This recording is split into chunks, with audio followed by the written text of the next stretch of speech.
kasih saat ini. Kalau Tuhan begitu mengasihi kita, amin.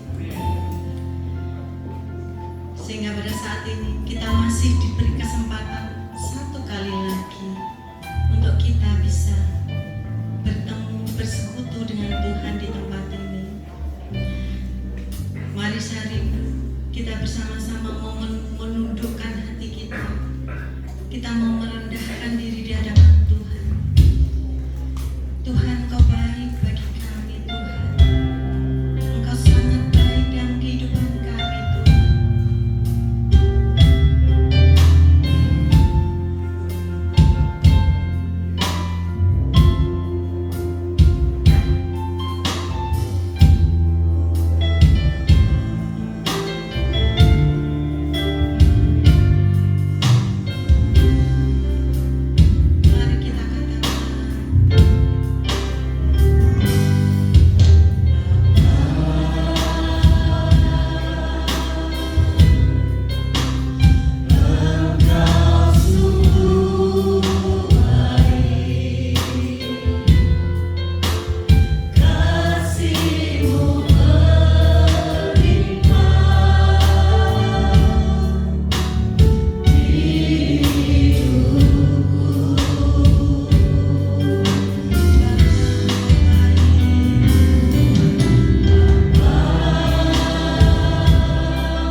bersyukur.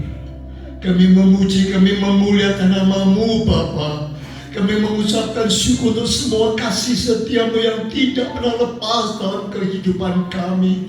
Itu sebab Tuhan, pagi hari ini kami datang dengan segala keberadaan kami. Kami ucap syukur untuk semua yang Tuhan izinkan terjadi dalam hidup kami, baik itu suka maupun duka, baik itu tekanan maupun suatu sukacita yang Tuhan berikan. Apapun yang sudah Tuhan izinkan, kami yakin percaya janji-Mu, oh Tuhan, dan rancangan jalan-Mu bagi kami indah adanya. Itu sebab pagi hari ini kami datang bersama-sama, dan kami yakin akan kehadiran-Mu di tengah-tengah kami Bapa.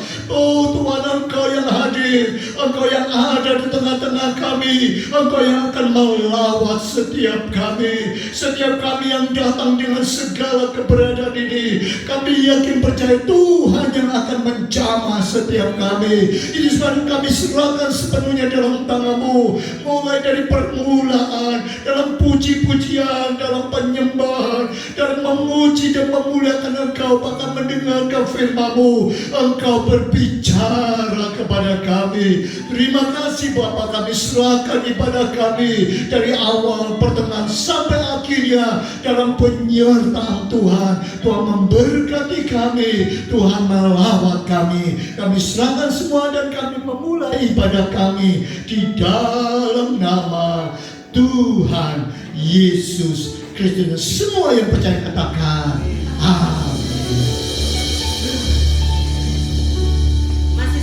Puji Tuhan, beri kemuliaan bagi nama Tuhan. Saat ini kita membawa ucapan syukur kita kepada Tuhan. Segala puji syukur hanya bagi-Mu Tuhan.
pada saat kondisi kita sedang baik-baik saja, kita bisa mengatakan, aku setia Tuhan. Tetapi pada saat kondisi kita sedang tidak baik, apakah kita masih bisa mengatakan, Tuhan, aku tetap setia? Tapi biarlah melalui pujian yang akan kita naikkan di hadapan Tuhan, apapun yang terjadi, Tuhan, aku mau tetap setia, karena Engkau setia lebih dulu kepada kami. Amin, Bapak Ibu. Amin.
inilah janji kami di hadapan-Mu Bapa.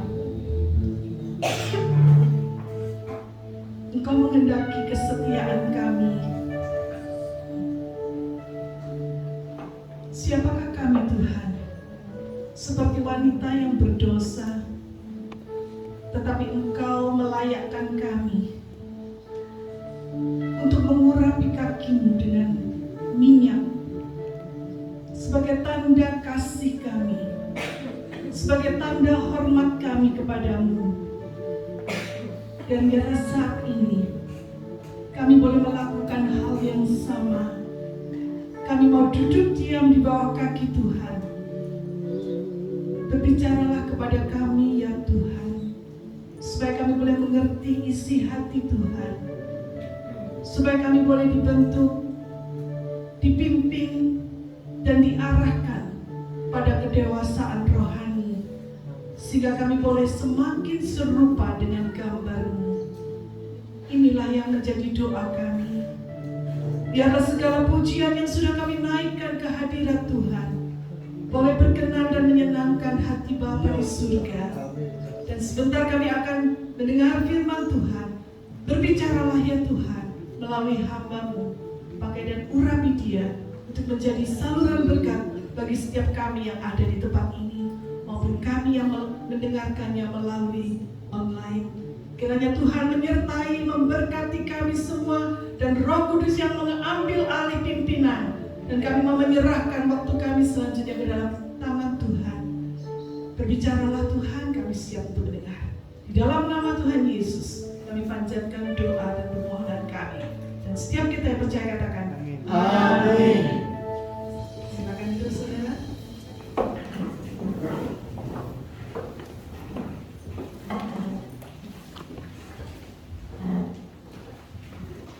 Shalom. Shalom. Puji nama Tuhan. Beberapa waktu yang lampau saya mendapatkan sebuah undangan. Ya, bentuknya unik. Ya, dari seorang teman lama yang akan menikahkan anaknya. Bentuknya unik. Demikian juga disertai dengan souvenir yang unik pula.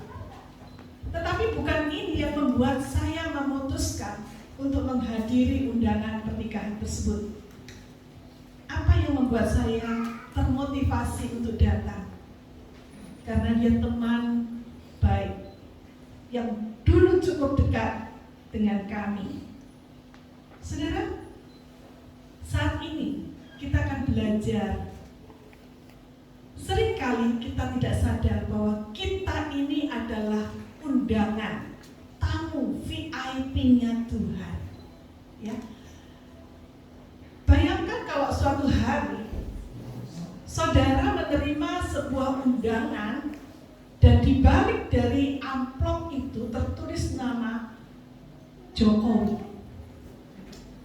Saudara mungkin merasa, saya yakin tidak ada seorang pun dari kita yang tidak tahu siapa Jokowi. Walaupun tidak ditulis dia presiden, tapi kita semua tahu bahwa dia adalah Presiden Republik Indonesia saat ini. Dan dia adalah orang nomor 1 di Indonesia. Kalau saudara mendapat undangan dari Jokowi, kira-kira apa respon saudara? Apakah saudara akan menggeletakkan undangan itu begitu saja dan kemudian melupakan tanggalnya dan melupakan momen penting untuk menghadiri undangan tersebut? Ataukah saudara melihat, woi, saya diundang oleh presiden, wah luar biasa, saya akan ingat tanggal itu, setiap hari dihitung mungkin ya, kurang 1 hari, kurang 2 hari, kok tambah, kurang mungkin dari 30 hari atau 15 hari sebelumnya dihitung mundur sampai saatnya ya kita nggak akan melewatkan. Karena apa? Karena undangan itu berasal dari orang penting di dalam hidup kita. Saudara, pernahkah saudara memikirkan bahwa setiap minggu saudara mendapat undangan dari seorang raja, seorang raja di atas raja-raja dunia lainnya, yaitu undangan dari Allah sendiri. Bukan hanya setiap minggu, tetapi mungkin setiap hari saudara mendapatkan undangan tersebut. Saudara diminta untuk menghadiri persekutuan dengan Allah saudara. Tetapi bagaimana respon kita ketika undangan itu datang? Saudara, undangan VIP itu artinya saudara adalah orang yang very important person, ya. Orang yang sangat penting. Bagi yang mengundang, saudara diberi undangan VIP karena saudara dianggap orang penting bagi dia. Saat ini kita akan belajar bagaimana undangan itu diberikan oleh seorang raja dan bagaimana respon dari orang-orang yang menerima undangan tersebut. Ya, kita akan baca di dalam Injil Matius pasal yang ke-22, mulai ayat yang pertama hingga ayat yang keempat, hingga ayat yang ke-24, ya, atau ayat yang ke-14. Saya akan bacakan ini secara cepat bagi saudara. Perumpamaan tentang perjamuan kawin. Lalu Yesus berbicara pula dalam perumpamaan kepada mereka. Perhatikan, Yesus mengadakan pembicaraan, memberikan sebuah perumpamaan kepada mereka. Siapa mereka? Ternyata kalau saudara perhatikan konteks sebelumnya, ternyata mereka itu adalah orang-orang ahli Taurat, orang Farisi yang datang ingin menjebak Yesus, ya. Setelah Yesus dieluk-elukan di Yerusalem, dia naik dengan keledai masuk kota Yerusalem. Nah, kemudian di sana Yesus menyucikan bait Allah. Ya, ini Matius 21 ya, kalau saya perhatikan. Dan setelah itu ada peristiwa Yesus mengutuk pohon ara, dan kemudian ada pertanyaan, ya, dari orang-orang, ya. Kalau saudara perhatikan Matius 22 ayat 23, di situ sebagai latar belakang supaya saudara tahu mengapa perumpamaan ini dibicarakan atau diceritakan oleh Yesus. Matius 21 ayat 23 mengatakan, lalu Yesus masuk ke bait Allah dan ketika ia mengajar di situ, datanglah imam-imam kepala serta tua-tua bangsa Yahudi kepadanya dan bertanya, dengan kuasa manakah engkau melakukan hal-hal itu? Ya. Dan siapa yang memberi kuasa itu kepadamu?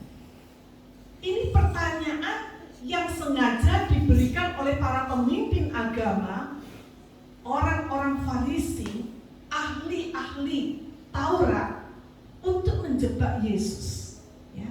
Dan karena itulah Yesus, dia bukannya langsung menjawab, aku, ya, karena ditanya siapa yang memberikan kuasa, dia tidak menjawab, oh Allah, atau siapa yang lain, Roh Kudus. Melainkan apa yang dilakukan oleh Yesus. Dalam ayat 24 dikatakan, jawab Yesus kepada mereka, aku juga akan mengajukan satu pertanyaan kepadamu. Dan jikalau kamu memberi jawabnya kepadaku, aku akan mengatakan juga kepadamu, dengan kuasa manakah aku melakukan hal-hal itu. Yesus bukannya menjawab. Pertanyaan dibalas dengan pertanyaan lain. Ya, Yesus tahu kalau dia sedang dalam posisi yang dijebak, dalam posisi yang sulit. Dia menjawab apapun juga, pasti mereka akan memiliki alasan untuk menyalahkan Yesus. Ya. Kalau Yesus mengatakan itu dari kuasanya Allah, emang kamu siapa? Emang kamu menganggap dirimu siapa? Kamu anak tukang kayu kan? Ya. Pasti salah. Itu sebabnya Yesus diberi hikmat oleh Tuhan Allah, dan dia mengatakan pertanyaan itu dibalas dengan pertanyaan yang lain.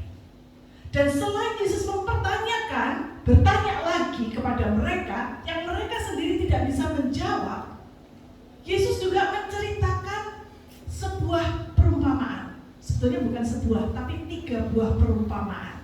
Ya, yang pertama, kalau saudara perhatikan di ayat yang ke-22, ada perjamuan kawin, ya, yaitu ketika ada orang yang, ya, ini yang akan kita bahas ini ya, tentang perjamuan kawin ya.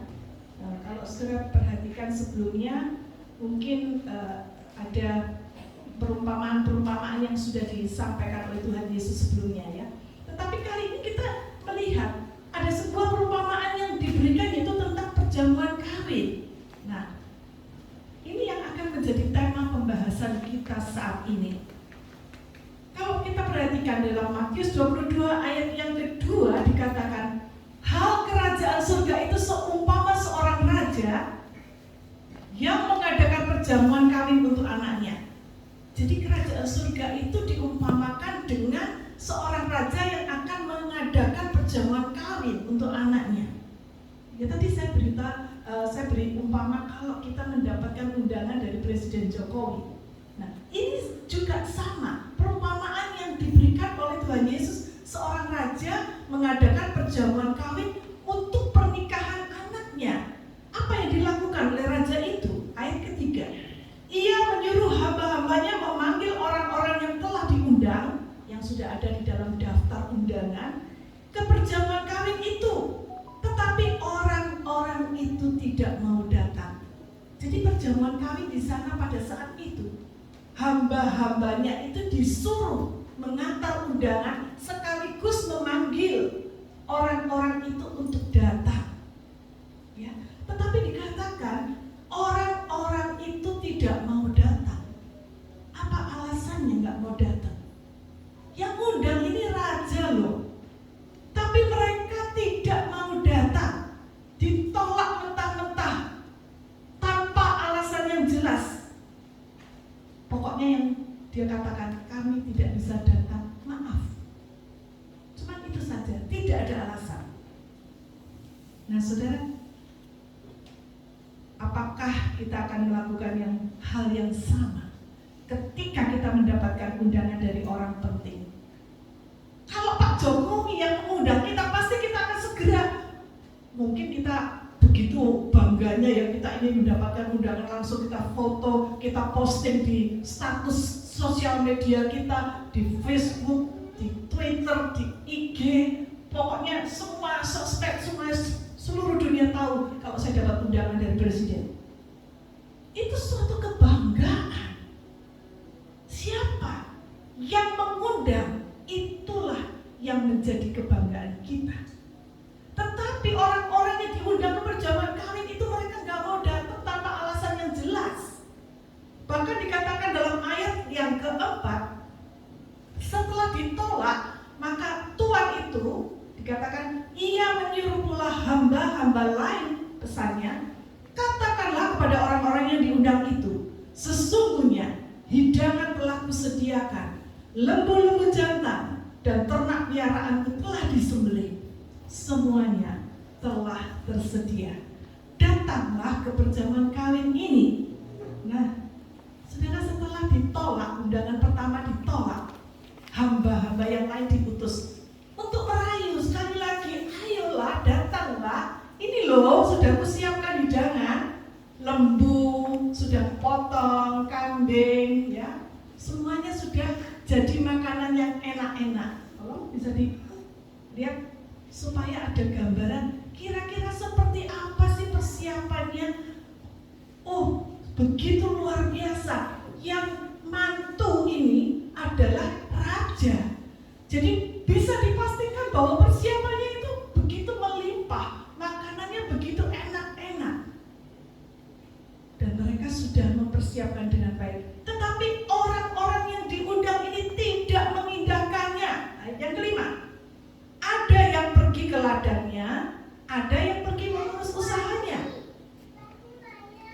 Jadi setelah diundang sekali lagi, sambil diiming-imingi, ini loh, aku sudah siapin loh makanan yang melimpah, ayo datang, kamu tinggal makan saja, kamu gak perlu bayar, kamu gak perlu kerja, kamu tinggal makan. Tapi mereka sekali lagi menolak dengan mengatakan, maaf, aku ada kerjaan, aku harus pergi ke ladang, aku harus ngurus usahaku, aku harus ngurus bisnisku. Maaf. bukankah ini seringkali juga ketika undangan itu datang kepada kita, mungkin kita juga memiliki alasan. Ada yang alasannya nggak jelas, pokoknya nggak bisa lah, sorry, gitu aja. Ada yang katakan, aduh sorry ya, aku nih punya kesulitan di sini loh ya, aku nih harus mengantar ini orang tuaku ini, dia ingin pergi jalan-jalan keluar kota. Oh ini anakku nih lagi liburan, oh saya harus ngurus bisnis saya. Pokoknya banyak alasan. Itu yang kedua, reaksi kedua dari orang-orang tamu undangan. Ya. Selanjutnya ayat 6. Dan yang lain, ya, tamu undangan yang lain menangkap hamba-hambanya itu, menyiksanya dan membunuhnya. Nah ini lebih serem lagi. Respon yang berikutnya itu ada orang-orang yang bukan cuma menolak dengan halus, ada yang nolak mentah-mentah ya, tapi ada yang lebih ekstrim lagi. Dikatakan mereka bukan hanya nolak, hamba-hambanya yang menjemput itu dikatakan mereka disiksa, dianiaya, bahkan dibunuh. Saudara, siapa mereka? Sekali lagi saya katakan, perumpamaan ini disampaikan oleh Yesus bukan kepada orang di luar yang tidak kenal Tuhan, enggak. Ini perumpamaan diberikan kepada orang-orang yang mengenal Allah. Bahkan dikatakan mereka adalah ahli-ahli agama, mereka adalah pemimpin-pemimpin agama. Kepada mereka, apakah mereka akan membunuh hamba-hamba Tuhan? Ya, dalam sejarah gereja kalau kita perhatikan, berapa banyak hamba Tuhan yang disiksa, dibunuh. Murid-murid Tuhan hampir semuanya mati secara martir, dibunuh. Ada yang dipenggal kepalanya, ada yang diseret dengan kuda sampai mati, macam-macam. Inilah respon dari orang-orang yang menerima undangan. Nah saudara, padahal kalau kita perhatikan, undangan pesta itu adalah undangan untuk bersukacita, ya. Saya lanjutkan lebih dahulu di dalam ayat yang ke-8.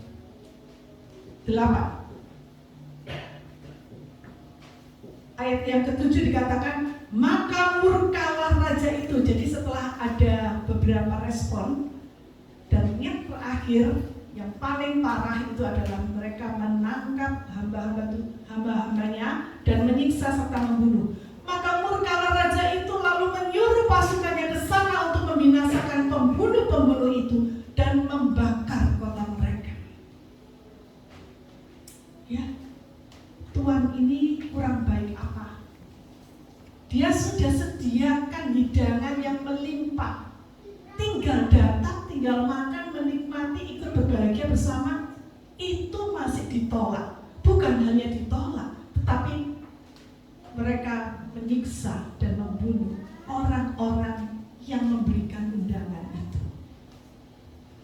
Maka dikatakan raja murka dan membinasakan pembunuh-pembunuh itu, bahkan kota mereka itu dibakar. Nah kemudian ayat yang ke-8, sesudah itu ia berkata kepada hamba-hambanya, perjamuan kami telah tersedia, tetapi orang-orang yang diundang tadi tidak layak untuk itu. Jadi yang sudah diundang pun dianggap, karena mereka menolak, mereka dianggap tidak layak lagi. Dicoret namanya dari list tamu undangan VIP tersebut. Kamu sudah tidak layak. Ayat 9, sebab itu pergilah ke persimpangan-persimpangan jalan dan undanglah setiap orang yang kamu jumpai di sana ke perjamuan kawin itu. Maka pergilah hamba-hamba itu dan mereka mengumpulkan semua orang yang dijumpainya di jalan-jalan, orang-orang jahat dan orang-orang baik, sehingga penuhlah ruangan perjamuan kawin itu dengan tamu. Jadi setelah ditolak, akhirnya raja memutuskan, sudah, sekarang undang orang-orang lain yang ada di jalan-jalan itu, di persimpangan-persimpangan jalan yang banyak orangnya itu, undang mereka semua, baik itu orang jahat, orang tidak baik, tidak peduli. nggak peduli. Dia orang pendidikan atau tidak pendidikan, nggak peduli. Undang mereka semua. Lalu semua diundang dan mereka datang sehingga ruangan pesta itu penuh dengan tamu. Nah, berikutnya ayat 11. Ketika raja itu masuk untuk bertemu dengan tamu-tamu itu, ia melihat seorang yang tidak berpakaian pesta. Loh, nah tadi kan ngundangnya di jalan-jalan. Tapi ketika mereka datang tidak berpakaian pesta, apa yang dikatakan raja itu? Ayat 12. Ia berkata kepadanya, "Hai saudara, bagaimana kau masuk kemari dengan tidak mengenakan pakaian pesta?" Tetapi orang itu diam saja.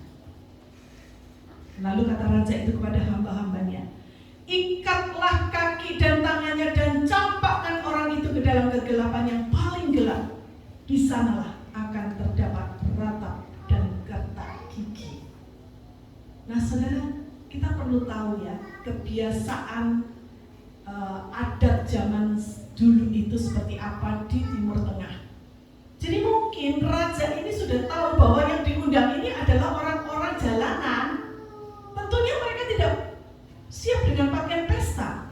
Tetapi raja itu sudah menyiapkan pakaian pesta untuk mereka. Mereka tinggal datang, mereka pakai pakaian itu, dan mereka masuk di dalam resepsi pernikahan. Pastinya tuan rumah sudah menyiapkan. Dia raja kok, dia punya segala-galanya. Enggak, itu hal yang kecil buat dia. Tetapi orang tamu ini, yang satu ini, dia nggak mau pakai. Dia pakai pakaiannya sendiri. Dia merasa, pakaianku sudah lumayan kok, sudah bagus kok, nggak usah pakai pakaian pesta lagi lah. Ya. Dan ketika sang tuan rumah, yaitu raja itu melihat ada satu orang yang tidak mau berpakaian pesta, dia katakan, "Ikat tangan kakinya, campakkan, buang dia ke dalam tempat yang gelap di mana terdapat ratap dan gertak gigi." Itu adalah gambaran neraka. Saudara, ini adalah respon yang keempat. Sudah datang, tapi dia tidak mau mempersiapkan dirinya dengan baik. Asal-asalan. Dia tidak mau berpakaian pesta. Saya tidak mengatakan saudara kalau ke gereja harus pakai pakaian pesta semua, ya enggak. Tetapi kita akan melihat apa sih yang dimaksud dengan pakaian pesta itu di sini. Saudara, saya ingin membagi perumpamaan ini dalam 3 bagian. Kisah tentang perumpamaan yang disampaikan oleh Yesus ini adalah mengumpamakan kerajaan surga itu seperti apa. Kerajaan Allah itu seperti raja yang ngundang ke pesta pernikahan anaknya. Raja itu mantu, ya, dengan kata lain.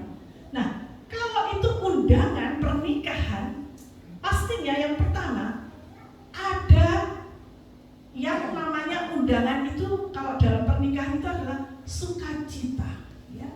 Ada sebuah sukacita ketika kita diundang ke pesta pernikahan. Beda kalau kita pergi ke tempat kematian, ya. Di situ pasti ada tangisan, ada ratapan. Tetapi ini pesta pernikahan. Jadi akan ada sukacita yang menyertai undangan tersebut. Orang yang diundang akan berbagi sukacita dengan kebahagiaan yang mengundang, yaitu raja dan keluarganya. Pesta pernikahan identik dengan sukacita. Nah, itu sebabnya ketika kita mendapatkan undangan pesta pernikahan, biasanya kita memperhatikan siapa yang undang. Kalau yang undang itu orang yang kita kenal dengan baik, orang yang dekat dengan kita, pasti akan kita perhatikan lebih daripada kalau yang undang itu saya nggak kenal, atau yang undang itu orang yang pernah menyakiti hati saya pasti mungkin nggak perhatikan. Tapi kalau itu orang dekat, orang yang penting bagi saya akan memperhatikannya dengan baik. Apalagi kalau yang mengundang itu orang yang paling penting sedunia, dunia di atas semua orang penting lainnya.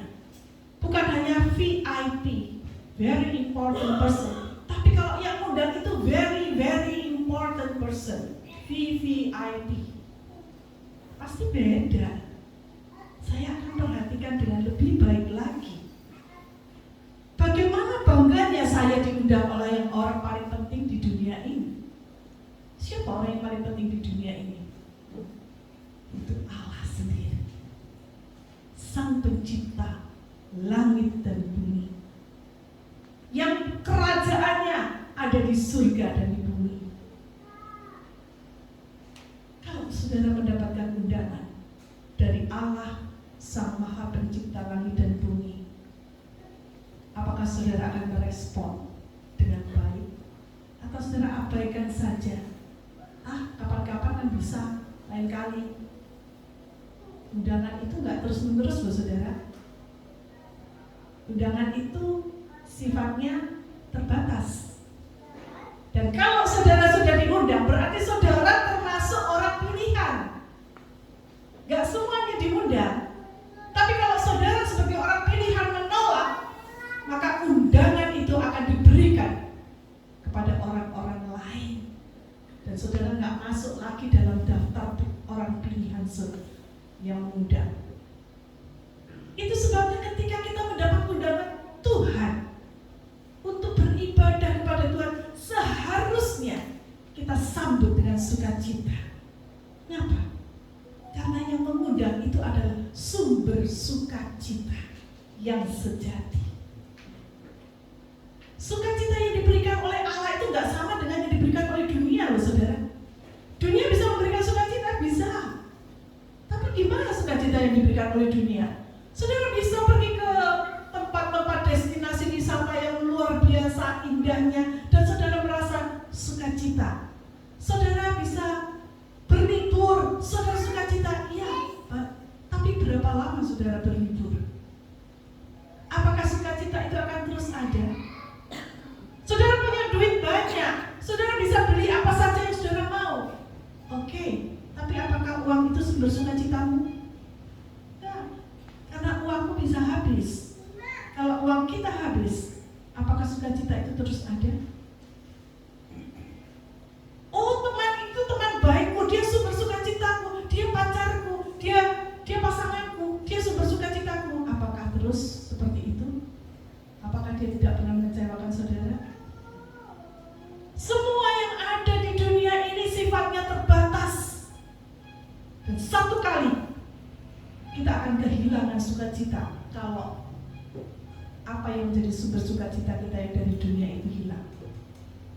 Tetapi sukacita yang Tuhan berikan melampaui segala akal, melampaui segala situasi dan kondisi.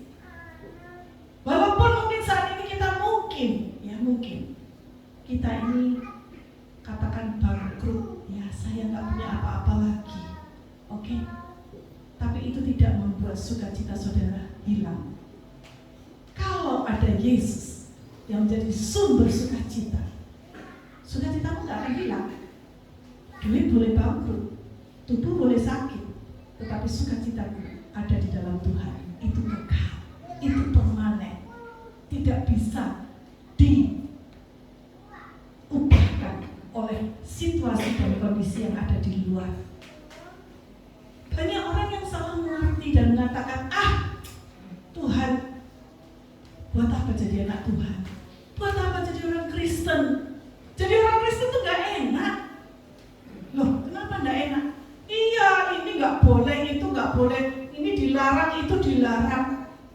Setiap minggu suruh ibadah. Wah, pokoknya gak asik loh jadi orang Kristen itu. Apalagi yang muda-muda ini ya. Banyak tuh di luar-luar tuh, teman-teman ngajak, ayo kita jalan, ayo kita ke mall, ayo di sana ada hiburan. Banyak. Tetapi kenapa kita memilih jalan yang gak enak? Karena kita tahu bahwa Tuhan itu bukan pembunuh sukacita, Dia adalah sumber sukacita kita. Jadi kalau kita mengutamakan Tuhan, memprioritaskan Dia yang menjadi sumber, maka yang lain itu akan ngikut, ya. Ketika kita mendahulukan Tuhan, maka yang lain akan ditambahkan kepadamu. Itu firman Tuhan. Itu sebabnya pegang janji Tuhan. Dia adalah sumber sukacita yang sejati, ya. Dia bukan pembunuh sukacita. Bahkan ketika saudara mendapatkan undangan, sambut undangan itu. Karena dalam Wahyu 19 ayat 9 mengatakan, berbahagialah orang yang diundang ke perjamuan kawin anak domba. Berbahagialah saudara dan saya. Tapi bagaimana respon kita, ya? Suatu saat nanti kita akan ada perjamuan kawin terbesar dan termegah di dalam sejarah umat manusia. Itulah saat ketika Tuhan Yesus datang kembali ke dunia. Itu adalah saat perkawinan anak domba Allah, yaitu Tuhan Yesus yang sudah mati dan bangkit. Dan satu kali akan datang kembali menjemput calon mempelai perempuannya, yaitu gereja Tuhan, saudara dan saya yang setia menanti kedatangannya. Itu adalah saat yang kita tunggu-tunggu. Tetapi ingat saudara, undangan itu terbatas. Sifatnya terbatas, hanya untuk tamu-tamu VIP saja. Nah, pertanyaannya, apakah saudara dan saya termasuk di dalamnya? Di dalam list undangan tamu VIP-nya Allah? Pertanyaannya, apakah kita memiliki relasi yang cukup dekat dengan Tuhan sehingga kita disebut tamu VIP-nya Allah? Itu rahasianya, itu kuncinya. Kalau hubungan kita dengan Tuhan dekat, kita akan mendapatkan undangan itu.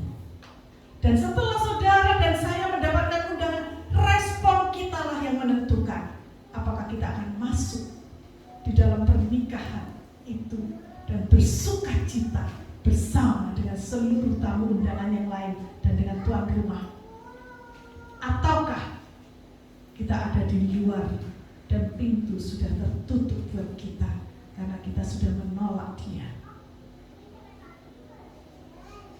Siapakah tamu undangan Allah yang pertama? Siapakah umat yang dipilih oleh Allah pada awal mulanya?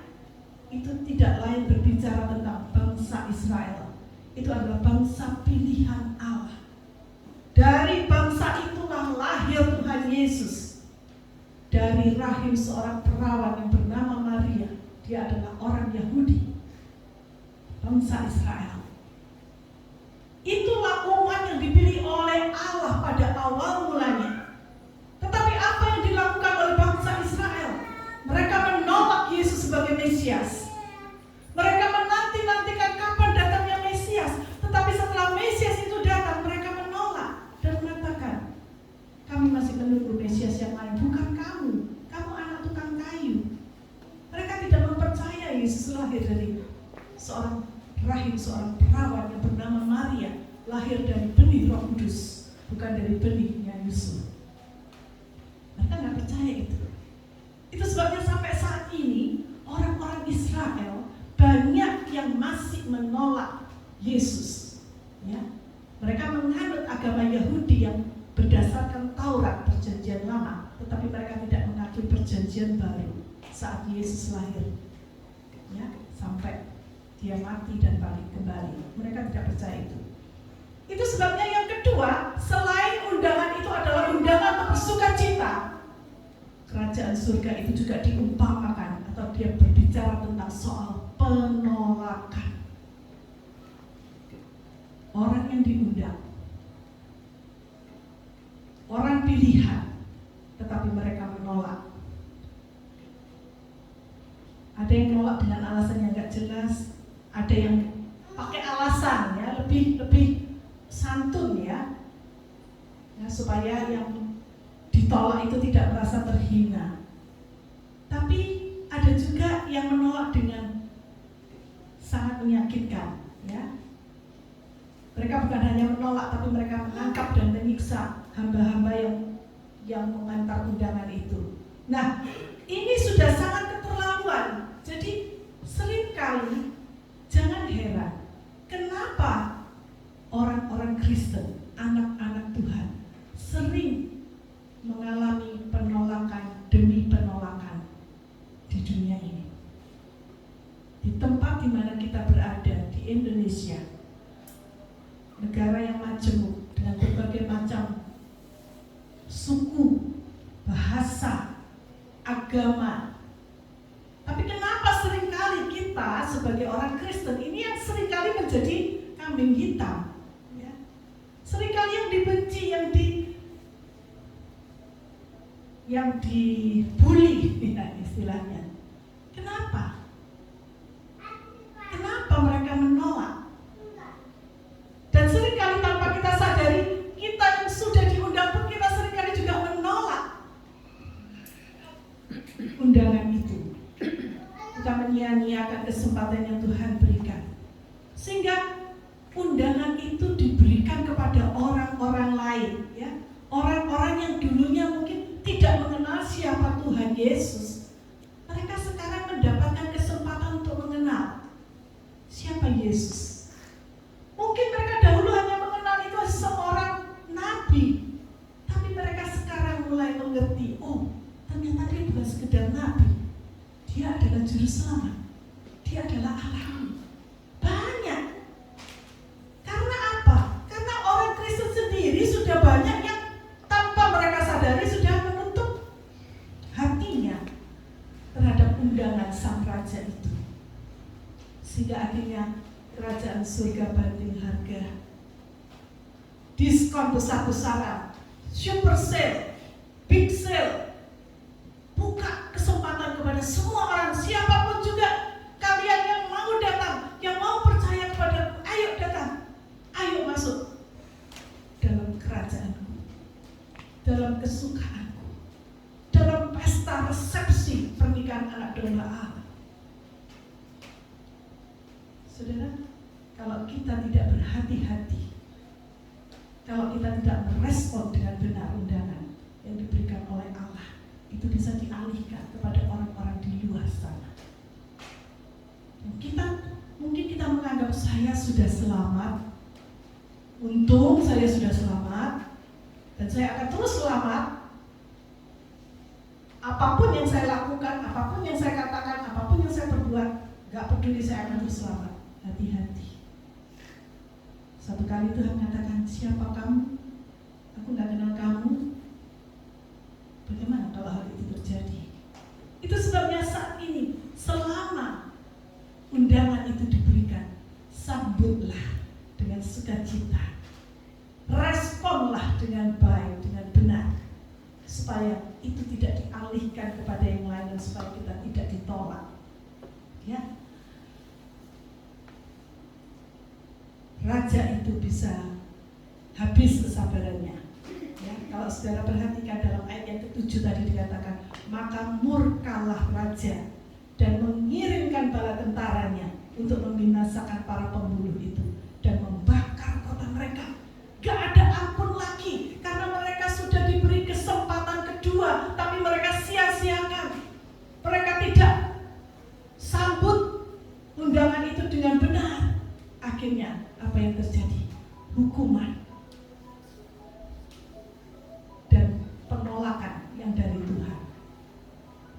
Itu sebabnya yang ketiga dikatakan ada orang-orang yang undangan yang hadir, ya, setelah dibuka kesempatan kepada semua orang, ternyata masih ada satu orang yang hadir dalam resepsi itu tapi tidak mengenakan pakaian pesta.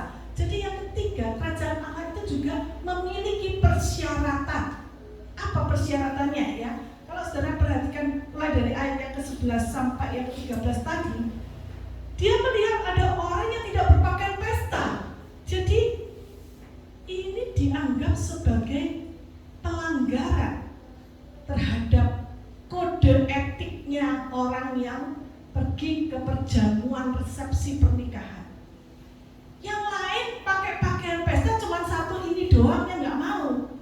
Berarti yang salah siapa? Yang salah ya yang satu orang itu yang tidak mau mengganti pakaiannya dengan pakaian pesta. Mungkin itu tinggal seperti jubah yang tinggal dipakai begitu saja, menutupi pakaian pakaian dalam, tapi dia nggak mau. Alasannya macam-macam, sumuk, nggak enak, ya. Dan dia menolak, ya. Orang tersebut adalah orang yang tidak menghargai undangan seorang raja. Saudara, undangan ini bukan undangan biasa loh, saudara. Yang undang ini adalah raja. Saudara, bayangkan saja saat ini pesta-pesta yang ada itu seringkali menyertakan dress code, ya, atau kode baju yang harus kita pakai dalam pesta. Ada yang menentukan, pakai warna biru, wah ini sih cakep nanti ya. Kalau semuanya datang dan yang hadir pada biru-biru semua, wah kalau difoto, aduh asik. Ada dress code-nya, ya. Entah itu warnanya, entah itu modelnya. Oh zaman dulu, pakai batik. Ini sekarang dress code-nya pakai baju zaman bahula, zaman dulu. Yang kuno-kuno itu. Para pelayan di gereja kami pun juga punya dress code, ya. Hari ini kita nggak ada dress code, tapi saya janjian sama Bu Evi, ya, nggak sengaja ternyata, loh bisa sama. Biasanya tiap minggu ada dress code-nya. Entah warna putih, entah warna hitam, entah batik, ya, ada dress code, ya. Itu hanya untuk menghadiri satu resepsi saja kita pakai dress code. Apalagi kerajaan surga itu juga punya dress code, ya saudara. Apa dress code-nya kerajaan surga? Itu saudara harus datang dengan pakaian pesta. Apa arti pakaian pesta? Coba kita baca Yesaya 61 ayat yang ke-10. Ya, kita baca sama-sama ayat ini, ya. Yesaya 61 ayat yang ke-10. Yuk, kita baca 2, 3. Aku bersukaria dalam Tuhan, jiwaku bersorak-sorai di dalam Allahku, sebab Ia mengenakan pakaian keselamatan kepadaku dan menyelubungi aku dengan jubah kebenaran, seperti pengantin laki-laki yang mengenakan perhiasan kepala, dan seperti pengantin perempuan yang memakai perhiasannya. Saudara perhatikan dalam ayat ini dikatakan, Ia mengenakan pakaian keselamatan kepadaku. Jadi orang Timur Tengah pada zaman itu, entah mungkin sampai zaman sekarang juga, ya, mereka tuh punya 2 lapis pakaian. Pakaian yang di dalam, yang seperti kita pakai, dan ada jubah. Nah, ini kebetulan saya pakai jubah, tapi bukan jubah yang panjang. Jadi ada 2 lapisan, pakaian yang di dalam dan kemudian ada jubah. Ya. Itu yang menjadi kebiasaan mereka mungkin untuk menghindarkan panas terik matahari yang ada di sana. Nah, demikian juga Tuhan itu memberikan 2 macam pakaian. Yang pertama itu adalah pakaian keselamatan, itu yang di dalam. Keselamatan yang Tuhan berikan dengan mengorbankan nyawanya di atas kayu salib, itu sudah diberikan kepada saudara dan saya. Ketika kita percaya kepada Tuhan, kita sudah diberi pakaian keselamatan itu. Tetapi ada yang kedua yang dikatakan jubah kebenaran. Nah, siapa? Apa itu jubah kebenaran? Jubah itu menunjukkan seperti perilaku, ya, kebiasaan, perkataan, perbuatan, ya. Itu yang harus menjadi pakaian orang yang percaya. Setelah kita diselamatkan, bukan berarti selesai. Tuhan memberikan jubah kebenaran. Hanya seringkali kita mau pakai enggak. Kita mau bekerja sama dengan Tuhan enggak. Kita mau merubah kehidupan kita yang lama enggak. Kalau kita enggak mau pakai, kita buang jubah itu. Kita tetap dengan pakaian lama kita, ya, dengan sikap kita, dengan sifat kita, dengan karakter kita yang lama. Kita tidak boleh, kita tidak layak masuk di dalam pesta pernikahan anak domba.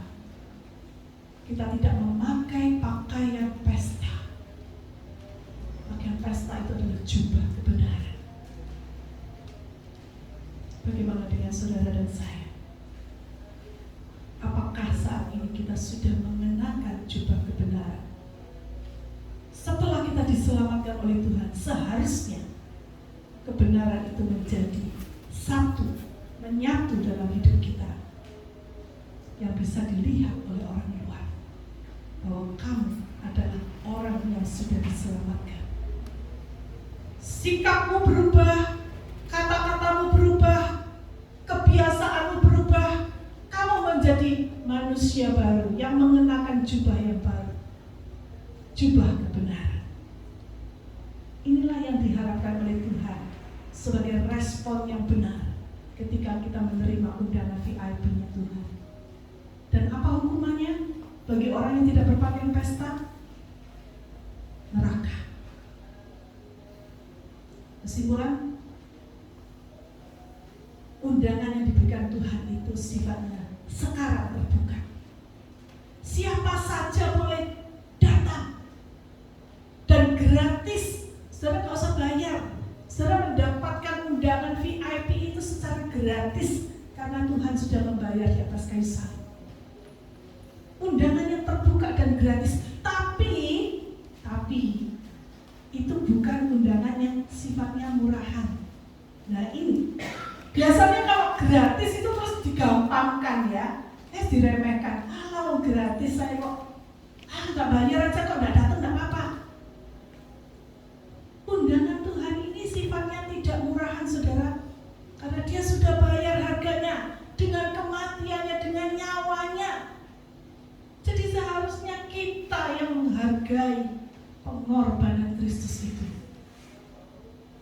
Undangan sudah dibagikan kepada kita. Tinggal sekarang bagaimana? Apakah kita mau terima dan kita respon dengan benar? Ataukah respon kita menolak? Ada 3 macam. Yang pertama, menolak mentah-mentah tanpa alasan. Pokoknya enggak. Pokoknya aku nggak bisa. Pokoknya aku sibuk. Yang kedua, pakai alasan. Ya, lebih halus penolakannya, pakai alasan. Oh ya, saya ada di pemerintah. Oh, oke.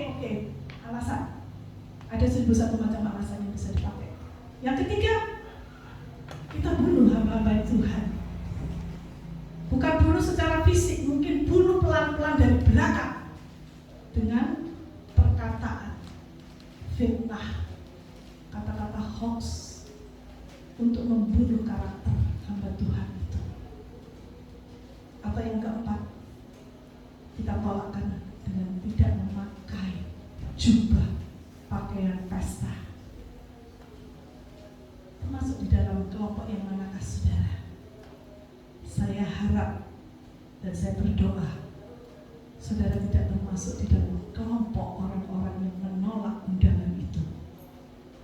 Itu sebabnya di dalam akhir dari perumpamaan yang disampaikan oleh Yesus di dalam ayat 14 dikatakan, kesimpulannya adalah sebab banyak yang dipanggil tetapi sedikit yang dipilih. Banyak yang dipanggil, banyak orang yang mengaku dirinya orang Kristen, tapi enggak semuanya adalah orang-orang yang dipilih. Siapa orang yang dipilih? Orang yang menyambut undangan itu dengan respon yang benar dan mengenakan jubah kebenaran. Itulah orang-orang pilihan Tuhan. Saya harap kita masuk di dalam kelompok yang terakhir ini. Biarlah saat ini kita diingatkan sebagai orang yang percaya kepada Tuhan. Bukan berarti jaminan masuk surga. Kalau kita tidak merespon dengan baik, maka kita akan terlempar keluar. Lalu siapa sebetulnya yang dimaksud dengan orang pilihan itu? Kalau dulu itu mengacu pada bangsa Israel, tetapi karena bangsa Israel menolak, maka sekarang terbuka kesempatan kepada semua bangsa, saudara dan saya. Kita ini adalah orang-orang pilihan Allah. Tuhan buka kesempatan kepada semua bangsa dan bahasa untuk mendapatkan undangan itu. Seperti yang dikatakan dalam 1 Petrus 2 ayat 9. 1 Petrus 2 ayat 9 mengatakan, tetapi tetapi kamulah bangsa yang terpilih. Bangsa yang terpilih. Kamu, saya. Kamulah bangsa yang terpilih. Jadi kita ini semua adalah bangsa yang terpilih. Kita ini adalah imam yang rajani, imam-imam yang melayani raja. Bangsa yang kudus, yang dikhususkan, yang spesial. Umat kepunyaan Allah sendiri. Supaya, nah perhatikan, kita ini sudah dipilih, iya betul. Tetapi ada kelanjutannya, ada konsekuensinya. Supaya kamu memberitakan perbuatan-perbuatan yang besar dari Dia yang telah memanggil kamu keluar dari kegelapan kepada terangnya yang ajaib. Jadi ada konsekuensi dari orang-orang yang dipilih. Jangan bangga karena saudara sudah dipilih, terus saudara selesai tugas saya. Enggak. Setelah dipilih, ada tugas tanggung jawab. Yaitu apa tugas tanggung jawab saudara? Memberitakan perbuatan-perbuatan besar dari Allah yang telah memanggil kamu keluar dari kegelapan menuju terang. Dulu saya orang yang rusak. Dulu saya punya banyak problem. Dulu saya sakit ini dan itu. Tapi sekarang Tuhan sudah memindahkan saya ke dalam terangnya. Dan itu yang harus kita saksikan kepada orang lain. Kita harus menjadi kesaksian yang hidup, baik dengan perkataan kita maupun dengan perbuatan kita. Karena kita adalah orang-orang bangsa yang terpilih. Imam-imam yang melayani raja. Bangsa yang sudah dikuduskan oleh Allah untuk memberitakan perbuatan-perbuatan Allah. Sebabnya saudara, saat ini mari kita menanggapi firman Tuhan. Saya tahu firman Tuhan ini keras, dan itu juga berlaku bagi saya.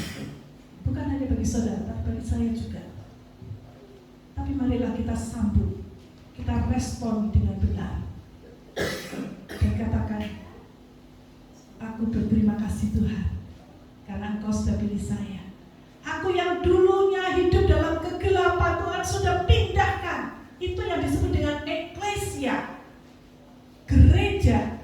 Dan kebetulan nama gereja kita adalah eklesia, keluarga Allah. Eklesia kita yang dulu sudah, yang penuh dengan kegelapan itu sudah dipindahkan menjadi di dalam terang yang ajaib, terangnya Tuhan sendiri. Itu sebabnya, ayo, jangan kembali lagi kepada yang gelap, tetapi terus bersinar dan jadikan kita imam-imam yang melayani raja. Jadilah saksi di mana kita berada. Amin. Kita akan nyanyikan sebuah lagu. Kita dipilih dari segala bangsa. Ya, kita dipilih menjadi umatnya. Ini adalah suatu sukacita kalau saudara dan saya menjadi umat pilihan Allah sendiri.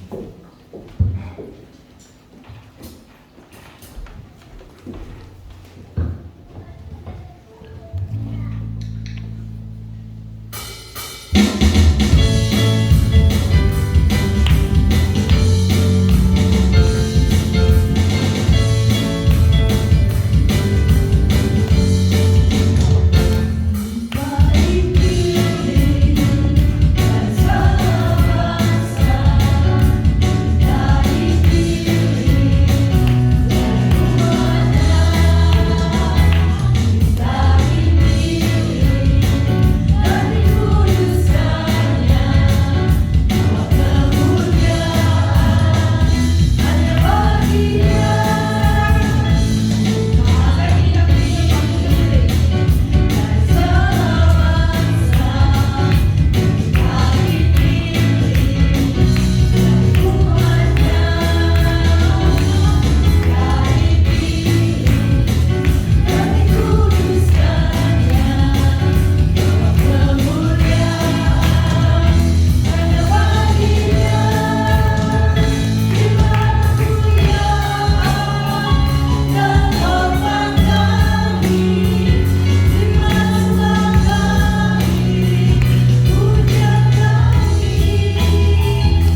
sudah memilih kami dari segala bangsa, dari miliar penduduk dunia ini. Tuhan sudah memilih kami untuk untuk keluar dari kegelapan, masuk ke dalam terang-Mu yang ajaib. Biarlah Tuhan, pilihan ini, undangan Tuhan kepada kami sebagai tamu yang penting, tidak kami sia-siakan. Kami tidak menolak undangan Tuhan untuk masuk di dalam kesukaan bersama dengan Engkau, Tuhan. Kami tidak memakai berbagai macam alasan lagi untuk menolak undangan Tuhan. Tapi tolong kami, Tuhan, supaya kami boleh membuka hati kami. Kami boleh menyambut undangan Tuhan itu dengan hati yang penuh sukacita, sukarela. Kami boleh melayani Tuhan, karena ini adalah sebuah kehormatan bagi kami untuk melayani Raja di atas segala raja, untuk masuk di dalam berbagi sukacita dengan Engkau. Tuhan, tolong kami supaya kami boleh lebih peduli lagi terhadap undangan Tuhan. Setiap saat Tuhan mengundang kami boleh memiliki hati yang peka untuk menjawab panggilan Tuhan itu. Sehingga kami boleh menjadi saksi Tuhan dimanapun kami berada. Kami boleh masuk di dalam pesta pernikahan itu dengan jubah pakaian pesta, dengan jubah kebenaran. Ubahlah perilaku kami yang belum sesuai dengan kehendak Tuhan. Sifat-sifat kami yang lama, tabiat karakter kami yang lama, pakaian kami yang lama, kami mau tanggalkan Tuhan, dan berikan jubah yang baru, jubah kebenaran sebagai pakaian pesta, agar kami layak untuk masuk di dalam pesta pernikahan anak domba Allah. Terima kasih Tuhan untuk firman-Mu. Terima kasih Kau sudah mengingatkan kami sekali lagi betapa kami berharga di mata Tuhan. Betapa Tuhan sudah memilih kami dari segala bangsa untuk menjadi bangsa kepunyaan Allah sendiri, untuk menjadi imam-imam yang mau melayani Raja. Biarlah kami boleh menghargai panggilan-Mu Tuhan sampai akhir hayat kami, sampai kami boleh bertemu dengan Engkau muka dengan muka, dan Engkau berkata kepada kami, "Sabarlah engkau, hai hamba-Ku yang baik dan setia, masuklah dalam kesukaan Tuhan." Inilah yang kami rindu dengar dari Engkau Tuhan. Biarlah firman-Mu boleh tertanam dalam hati kami dan mengubahkan kami, sehingga kami boleh semakin mengasihi Tuhan, semakin setia kepada-Mu. Kami panjatkan doa kami hanya di dalam nama Tuhan Yesus Kristus. Dan setiap kita yang percaya katakan Amin. Amin. Saudara, terima kasih Bu Grace. Kiranya Tuhan memberkati setiap pelayanan Ibu Grace. Bapak Ibu yang terkasih, kita akan berikan persembahan.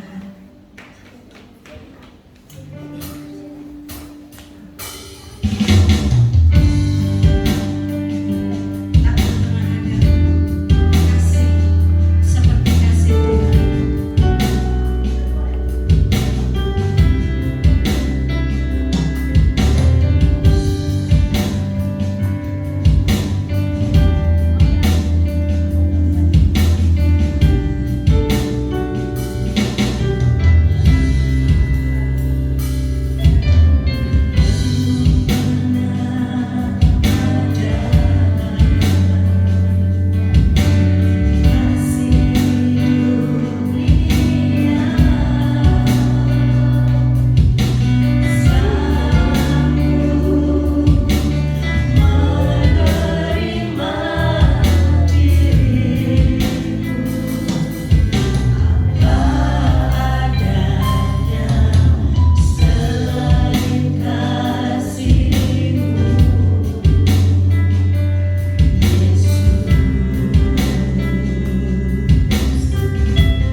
Terima kasih Bapa. Terima kasih untuk kasih-Mu yang luar biasa. Terima kasih untuk pengorbanan-Mu. Terima kasih untuk penebusan yang Tuhan berikan dalam hidup kami. Terima kasih untuk undangan yang istimewa yang Tuhan berikan kepada kami. Itu sudah Tuhan, kami mau meresponnya. Kami membawa diri kami kepadamu Bapa. Ubahkan hidup kami. Jadikan kami Tuhan orang-orang yang mantap berjalan. Karena kami sudah diselamatkan oleh Tuhan. Kami sudah ditebus oleh Tuhan. Apapun boleh terjadi, kami tahu Engkau yang memimpin hidup kami. Engkau memberikan yang terbaik dalam hidup kami. Dan kami tahu semua yang terjadi sangat indah. Karena itulah sumber sukacita yang sejati dalam kehidupan kami. Itu sebab Tuhan, pagi hari ini kami membawa diri kami kembali. Terimalah persembahan kami Bapa. Inilah bau dupa yang harum yang kami bawa kepadamu. Karena hidup kami adalah milik-Mu. Terimalah Bapa. Pakailah semua pengurus agar boleh memakai semua itu hormat kemuliaan nama-Mu. Terima kasih Bapa, terima kasih. Kami bersyukur untuk semuanya. Bahkan saat ini Tuhan, kalau Engkau sudah memberkati kami, Engkau sudah melawat kami dalam ibadah kami, kami juga tahu Engkau akan melawat setiap saudara-saudara kami yang lain. Baik mereka yang mengikuti secara online, mungkin mereka saat ini sedang dalam kondisi lemah tubuhnya, kami serahkan mereka semua dalam tangan-Mu. Yakin percaya Tuhan, Tuhan yang sudah menolong kami, Tuhan juga menguatkan mereka. Walaupun mereka harus menghadapi sakit, penyakit, tantangan-tantangan dalam pekerjaan, tantangan dalam kehidupan rumah tangganya, tantangan dalam Tuhan studinya dan sekolahnya. Tapi kami percaya Engkau tidak pernah tinggalkan mereka. Engkau membimbing mereka, dan mereka boleh melihat ada tangan kasih-Mu yang mendapat mereka. Terima kasih Bapa, terima kasih. Kami yakin, kami percaya Engkau akan menolong untuk Ibu Susi, menolong untuk Pak Hartono. Kami mendoakan juga untuk saudara kami Michael. Kami mendoakan untuk saudara kami yang lain. Oh Tuhan, Kau mau tolong mereka satu demi satu. Kami bersyukur untuk Bu Yuli Tuhan. Kami bersyukur untuk pertolongan-Mu yang luar biasa. Untuk saudara kami yang lain Tuhan, Kau sudah tolong. Kami yakin percaya Tuhan yang akan menyempurnakannya. Kami menyerahkan semua dalam tangan-Mu. Dan kalau sebentar kami akan kembali ke tempat kami, melakukan dan melanjutkan tugas dan pelayanan kami, pekerjaan kami. Tuhan akan menyertai dan membungkus kami dengan kuasa darah-Mu. Itu sebenarnya saudaraku sekalian, arahkanlah hatimu dan tanganmu kepadanya. Pulanglah untuk menerima berkat dan anugerah daripada Allah Bapa, kasih karunia daripada Allah Bapa, kecintaan daripada Tuhan Yesus, dan penyertaan Roh Kudus menyertai kehidupanmu. Pulanglah dan terimalah berkat Allah di dalam nama Tuhan Yesus Kristus. Dan semua yang berkati Allah katakan amin. Oh Tuhan melindungi, Tuhan menyertai dengan wajah-Nya. Kami kasih karunia dan sejahtera Tuhan Yesus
kebenaran firman Tuhan dan berjanji melakukannya dalam kehidupan